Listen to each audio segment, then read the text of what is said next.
Hello friend, welcome to my YouTube channel. और आज हम लोग जानने वाले हैं health and safety responsibility of employer. जैसा कि हम जानते हैं किसी भी कंपनी में या किसी भी वर्क प्लेस पे एम्प्लॉयर, एम्प्लॉई और कॉन्ट्रैक्टर और थर्ड पार्टी जो भी है ये लोग रहते हैं। एम्प्लॉयर जो है कंपनी का ओनर होता है या उसके डायरेक्टर या उसके सीईओ जो भी है, जो उसके ओवरऑल रिस्पॉन्सिबिलिटी उनके ऊपर होती है। तो उनकी क्या रिस्पॉन्सिबिलिटी है हेल्थ एंड सेफ्टी को लेके टुवर्ड एम्प्लॉई। तो सबसे पहला जो उनकी रिस्पॉन्सिबिलिटी है वो है कि उनको safe to provide and maintain safe plant and equipment, यानी कि जो भी उनकी प्लांट एंड इक्विपमेंट होनी चाहिए वो सेफ़ उनको प्रोवाइड करना है। यानी कि जो भी इक्विपमेंट कंपनी में यूज़ होगा या वर्क प्लेस पे यूज़ होगा वो सेफ़ होना चाहिए।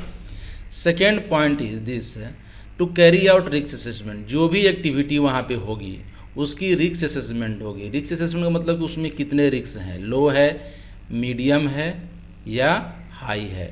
तो अगर हाई है तो देन आपको कंट्रोल मेजर लगाने हैं और उसको लो में लेके आना है, यानी कि टॉलरेबल रिस्क में। मीडियम भी रहेगा तो उसको लो में, यानी कि हमेशा साइड पे लो रिस्क होना है। तो ये अगर जब तक आप रिस्क असेसमेंट कैरी नहीं करते हैं तब तक आप पता नहीं चलेगा कि कितना रिस्क है।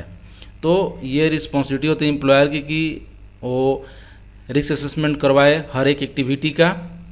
उसके बाद to introduce safe system of work. जब हम रिस्क असेसमेंट करवाते हैं तो उससे एक कैसे सेफ सिस्टम ऑफ वर्क, यानी कैसे सेफली काम किए जाए उसका एक सिस्टम बन जाता है, यानी कि उसका एक इंस्ट्रक्शन बन जाता है जिसको हम सेफ सिस्टम ऑफ वर्क बोलते हैं। एक तरीका कैसे काम करना है तो वो चीज़ उसको इंट्रोड्यूस करना है, यानी कि हर एक एक्टिविटी का कि किस तरह से सेफली किया जा सके उसका एसओपी बनाए या जो भी मेथड स्टेटमेंट है वो बनाए कि हमें इस तरह से काम करना है, ये सेफ वे है। तो ये करवाना चाहिए एम्प्लॉयर को, ये उसकी रिस्पॉन्सिबिलिटी है। Fourth one is to ensure the safe use, storage, handling and transport of articles and substances. यानी कि जो भी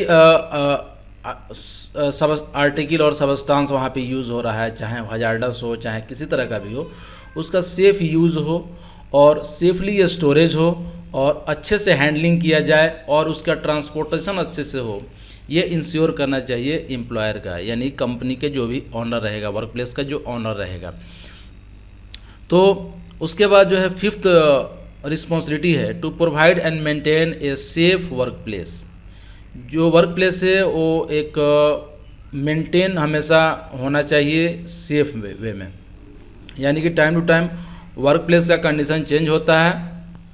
तो सेफ जो है हमेशा वर्क प्लेस को मेंटेन होना चाहिए और वहाँ पे ये भी इंक्लूड होना चाहिए कि जो वर्क प्लेस हो वहाँ पे एक्सेस और इग्रेस, यानी कि आने का और जाने का जो रास्ता है वो क्लियर होना चाहिए, मेंटेन होना चाहिए अच्छे से।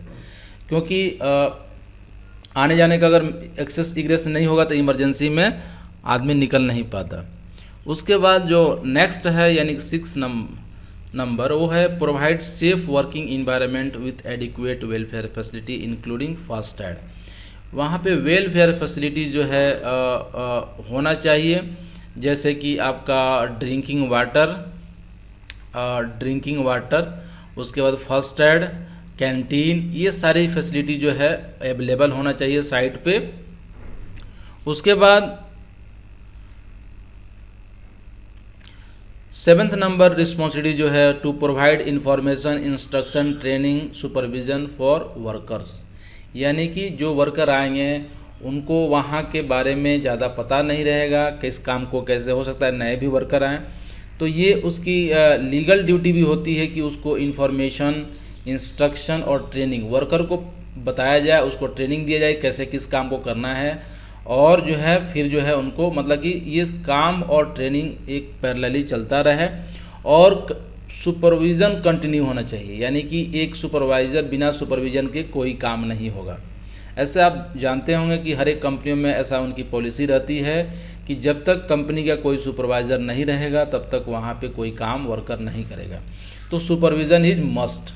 तो ये एम्प्लॉयर की रिस्पॉन्सिबिलिटी होती है। और 8th नंबर जो है to prepare and revise the health and safety policy. Policy जो है टाइम टू टाइम चेंज, मतलब कि उसमें अपडेट करना चाहिए अकॉर्डिंग टू साइट रिक्वायरमेंट और अकॉर्डिंग टू, जैसे कि मिनिमम तो 1 ईयर पे पॉलिसी को रिव्यू करना चाहिए, और इससे कम में भी कर सकते हैं फ्रीक्वेंट, अगर रिस्क असेसमेंट का डिमांड हो या अगर वर्क प्लेस आपका चेंज होता हो, लेकिन मिनिमम 1 ईयर में एक बार पॉलिसी को रिव्यू करना चाहिए कि रिलेवेंट है कि नहीं। उसके बाद जो 9th नंबर है वो है the main health and safety responsibility of the employer are to cooperate with and consult with worker. Worker जो वहाँ पे काम करेंगे कंसल्ट होना चाहिए। कंसल्टेशन का मतलब होता है उसमें, जैसे ये एम्प्लॉयर है और ये वर्कर हैं, तो दोनों के बीच में 2 वे कम्युनिकेशन, यानी कि ये दोनों एक दूसरे की बात को सुनना चाहिए, क्या प्रॉब्लम है साइट पे। तो कंसल्टेशन जो है, और कोऑपरेट यानी कि किसी तरह की कोई दिक्कत आ रही है तो उसमें कोऑपरेट करना चाहिए, तो ये ज़रूर करना चाहिए। जबकि इंस्ट्रक्शन में क्या होता है, केवल 1 वे कम्युनिकेशन है, लेकिन कंसल्टेशन में आपको बात सुनना भी पड़ता है।